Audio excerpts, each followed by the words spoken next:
अनेक मनीषी संतों से जीवन के विविध विषयों पर कम समय में बहुत मूल्यवान विचार सुने। जिंदगी में जिंदगी का राज पाना चाहिए।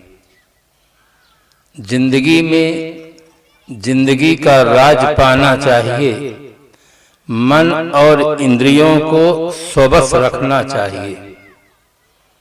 असत्य और आसक्ति को त्याग करना चाहिए।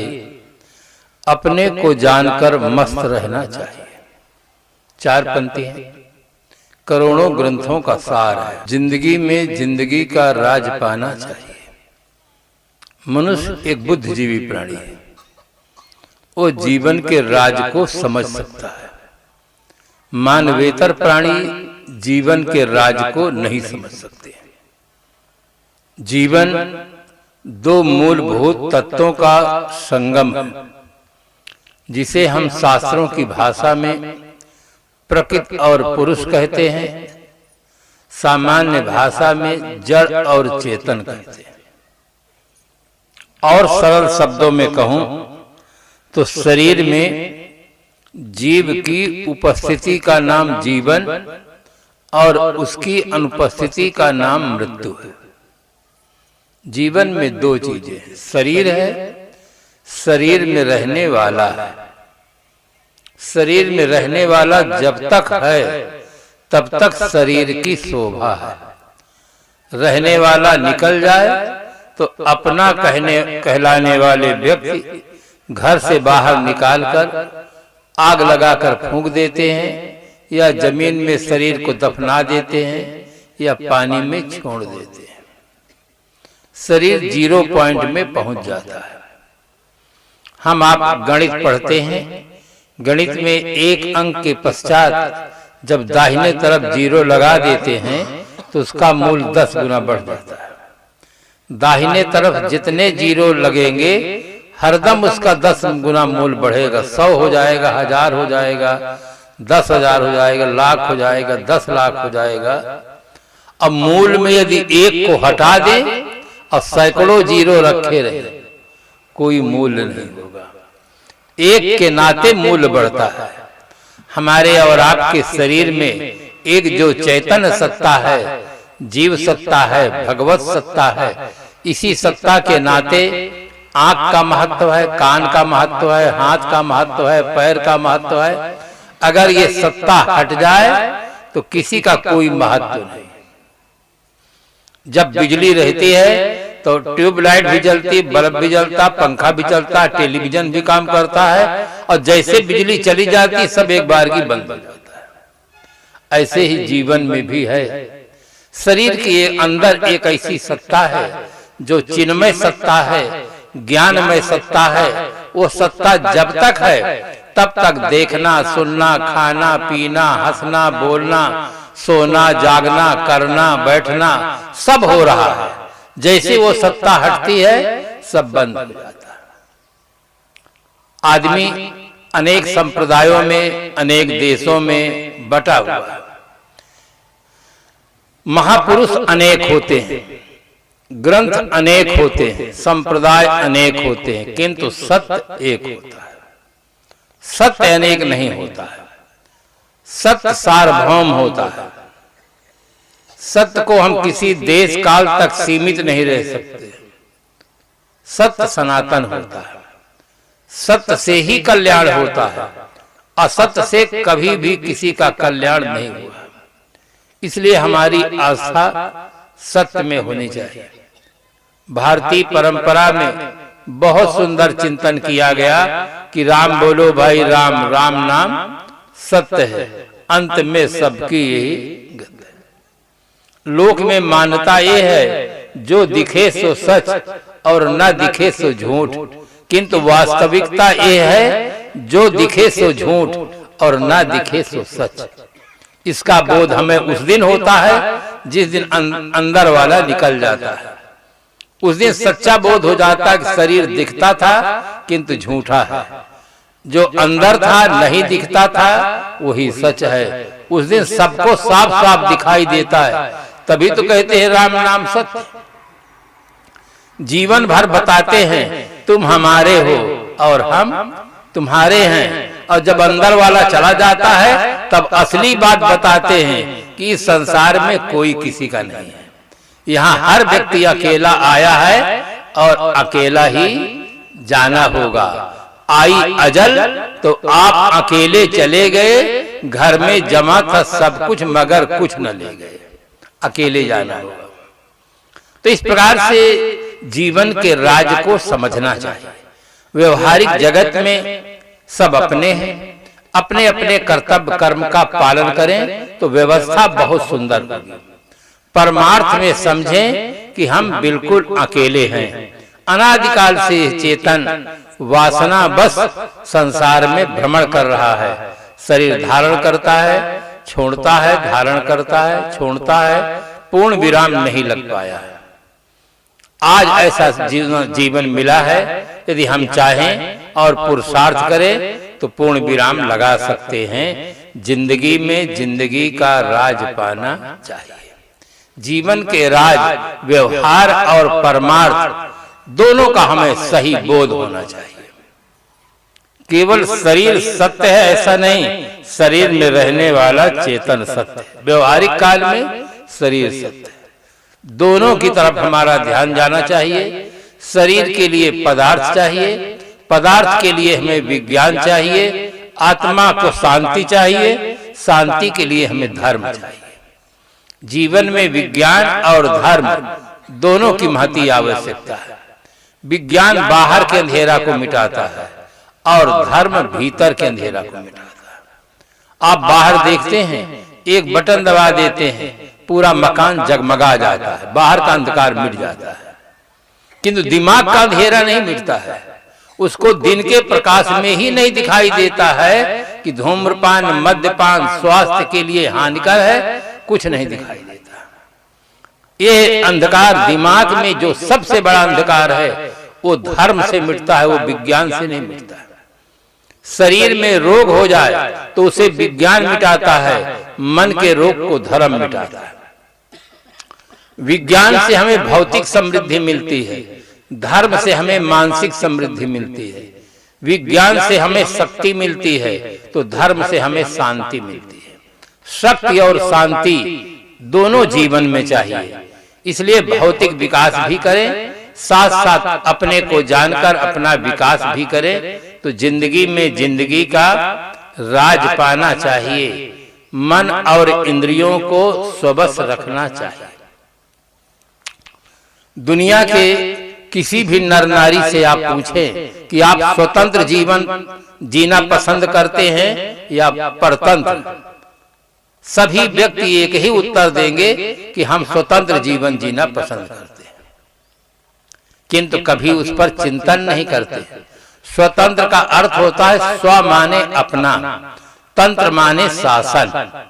जब अपना शासन मन और इंद्रियों पर होता है तब हम स्वतंत्र होते हैं। जब मन और इंद्रियों का शासन हम पर होता है तो हम परतंत्र होते हैं। इतना राज है। इस राज को समझने के लिए संकेत में बहुत सुंदर उदाहरण आया है ताश का। ताश आप लोग खेलते होंगे। ताश में 52 पत्ते होते हैं। नहला दहला के बाद 3 फोटो आदमी को होते हैं, गुलाम, बेगम, बादशाह। खेले बहुत होंगे, सोचे नहीं होंगे कि दहला के बाद 11, 12, 13 बना देते। गुलाम, बेगम, बादशाह क्यों बना दिए?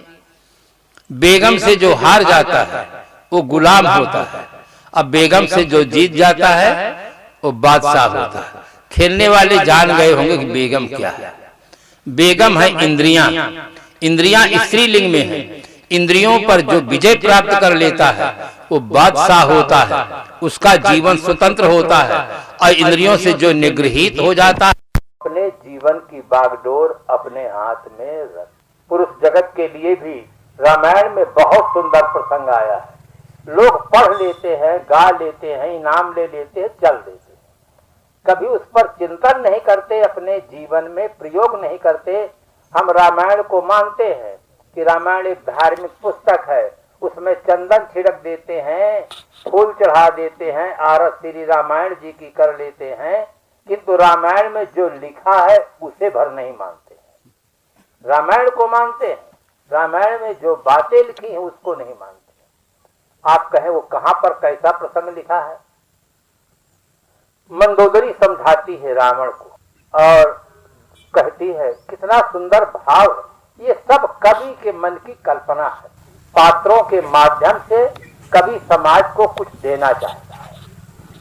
मंदोदरी कहती है जो चाहो आपन कल्याणा, सुयस सुमत शुभ गति सुख माना, तो पर नार लीलार गुसाई, तजो चौथ चंदा की नाई।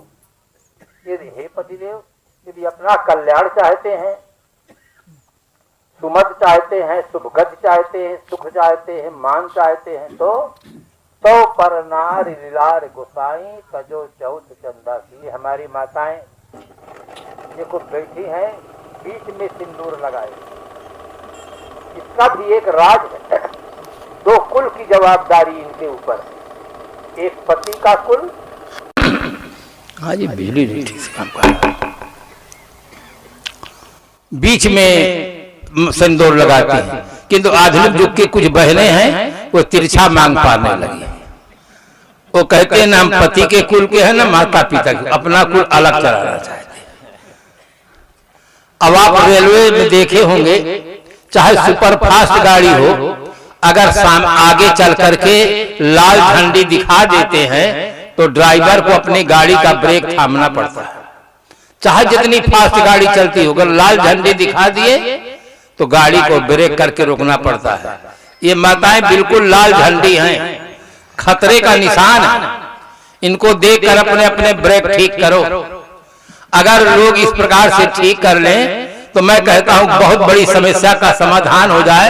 जो अपहरण हो रहा है, बलात्कार हो रहा है, ये समाप्त हो जाए। दुख के साथ मुझे कहना पड़ता है कि आज इस शिक्षा के युग में छोटी छोटी बालिकाओं के साथ भी बहुत बड़ा अत्याचार हो रहा है। छात्राएं हैं, हमारी बहनें हैं, पढ़ने जाती हैं, वहां इनके साथ मजाक किया जाता है। एक लड़की थी, पढ़ करके घर जा रही थी, बस स्टैंड पर खड़ी थी। एक मनचला लड़का पहुंच करके उसे व्यंग भरे शब्दों में कहता है, अरे चंद्रमा तो रात में उदय होती है, दिन में कैसे उदय हो गई? सकल की वो सुंदर थी, शिक्षित थे, उसने व्यंग किया कि चंद्रमा तो रात में उदय होती है, दिन में कैसे उदय हो गई? उसके पास प्रतिभा थी। लोग कहते हैं ना, पढ़े लिखे आदमी के पास 4 आंखें थी, उसके पास 4 आंखें थी। तुरंत उत्तर दिया कि उल्लू तो रात में बोलते थे, उल्लू दिन में कैसे बोलने लगे? उल्लू तो रात में बोलते थे, उल्लू दिन में कैसे बोलने लगे? ये उत्तर सुन करके वो 9-2-11 भाग।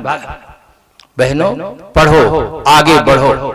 बहुत समय से तुमको रोका गया है। जिन लेखकों ने ये लिख दिया कि स्त्री शूद्रो न धियताम, बहुत बड़ा देश का, समाज का अहित किया। आज के युग में लिखा गया है, सब पढ़े सब बढ़े। आज का युग अच्छा है, सबके लिए शिक्षा का द्वार खुला। हर व्यक्ति को चाहिए, बालक हो बालिका हो, दोनों माता पिता की संतान है, दोनों को समान प्यार मिलना चाहिए, दोनों को समान शिक्षा मिलनी चाहिए, बौद्धिक विकास बढ़ना चाहिए। बौद्धिक विकास के साथ साथ नैतिक विकास भी बढ़ना चाहिए। बौद्धिक विकास शिक्षा से बढ़ता है और दीक्षा से नैतिक विकास बढ़ता है। दोनों की तरफ हमारा ध्यान जाना चाहिए। आज हम स्कूल की शिक्षा प्राप्त करके अध्यापिका बन जाते हैं, नर्स बन जाते हैं, डॉक्टर बन जाते हैं, वकील बन जाते हैं, नेता बन जाते हैं। एक तरफ तो विकास हो रहा है, पर दूसरी तरफ जो नैतिक विकास होना चाहिए वो वहां नहीं हो रहा। उसके लिए दीक्षा की आवश्यकता है, सत्संग की आवश्यकता है, स्वाध्याय की आवश्यकता है, सही सही समाज को सुंदर प्रेरणा देने वाले संत गुरुजनों की आवश्यकता है। वहां से जाकर के हम जीवन के राज को समझने का प्रयास करें। शास्त्रों के ज्यादातर लेखक सब पुरुष हैं, सब अपने मन के अनुकूल लिख लिए हैं, नारियों को नंबर 2 पर रखे हैं, समान दर्जा नहीं दे पाए। आज नारी जगत को आंदोलन करना पड़ रहा है समान अधिकार के लिए। आज जगना चाहिए, जग करके आगे कदम बढ़ाएं और प्रतिक्रियावादी न करें, अपने अधिकारों की रक्षा करें, अपने जीवन को उज्जवल बनाएं। आज आदमी ने अपने लिए जितनी गाड़ी बनाया है, सब गाड़ी में ब्रेक का प्रयोग कर रहा है। छोटी सी गाड़ी साइकिल है, उसमें भी ब्रेक है, स्कूटर है उसमें भी ब्रेक है, मोटर है उसमें भी ब्रेक है, रेल है उसमें भी ब्रेक है, वायुयान है उसमें भी ब्रेक है। जितने अपने लिए गाड़ी बनाया है, सब गाड़ियों में ब्रेक का प्रयोग कर रहा है और जीवन रूपी गाड़ी को बिना ब्रेक के हाँक दिया, इसीलिए एक्सीडेंट हो गया। जनसंख्या वृद्धि की समस्या, अपहरण की समस्या, बलात्कार की समस्या, दुर्व्यसन की समस्या, भ्रष्टाचार की समस्या, आतंकवाद की समस्या, ये समस्याएं जितनी पैदा हो गई हैं, ये समस्याएं ब्रेक के अभाव में हुई। अगर आदमी के जीवन में ब्रेक होता तो ये समस्याएं नहीं होती। माइंड कंट्रोल के अभाव में बर्थ कंट्रोल की समस्या पैदा हो गई। सारी मर्यादाएं आज आदमी की समाप्त हो गई है। सरकार को लाचार होकर लिखाना पड़ा कि अगला बच्चा अभी नहीं, 2 के बाद कभी नहीं। अब तो शायद एक ही करती है। चीन की सरकार ने कड़ा कानून बनाया है कि एक आदमी एक ही बच्चा पैदा कर सकता है, दूसरा बच्चा नहीं पैदा कर सकता, क्योंकि चीन की आबादी पूरे विश्व में सबसे ज्यादा है। दूसरा नंबर हमारा भारत देश का है।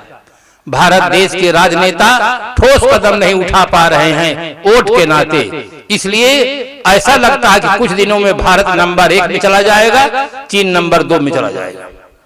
हर आदमी को ध्यान देना चाहिए, जीवन हमारा संयम से पूर्ण हो। असंयम से जीवन में अनेक प्रकार की समस्याएं पैदा हो जाती हैं और सही समाधान संयम।